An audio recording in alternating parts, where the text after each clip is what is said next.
Spain and Italy were very similar, but they were very different from the UK. They were much more traditional about the lectures. It was a lecturer sat at the front of the class and they would lecture you for an hour or two. The 2-hour one's quite hard, in Spanish and Italian. So it was difficult at the beginning. Everybody was as worried as I was about the add drop period and module selection, but it actually worked out that I got more approved than I needed, and I attended double the amount of credits I needed to for the first 2 weeks, and then dropped the ones I thought I was less suited to. It's a trial and error of different classes, and then you form your timetable yourself, and you do have to be patient and persevere with that. I think the biggest challenge was actually remembering that I was there to study, because you're in Australia and you're like, oh my god, and you're there for not that long, like 5.5 months, and you want to make the most of every single minute, but at the same time you've got to do all your student work and be a responsible student, and that was difficult. So they would have a lot of the afternoons off, they would have a lot of lessons in the morning, you'd have the afternoon off, and sometimes you'd come back late at night. That's a cultural thing as well, you'd find. A bit of a shock in the challenge of how GIS was over there and at what technical level they worked at, but that only helped me in the long run. It made me work to that level, and I just had to learn at a quicker rate. There is just that emphasis on you go to university, you study, and that's really all they're there for. So that was a little bit surprising because they didn't have an equivalent of student uni or anything like that.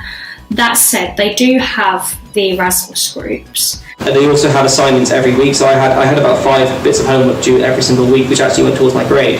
So I was non-stop working. However, all the midterms and weekly assignment stuff forces you to study throughout the semester. In the UK, if everybody, or in Cardiff, everybody has the potential to achieve a first. So if we all got 70, we'd all get a first.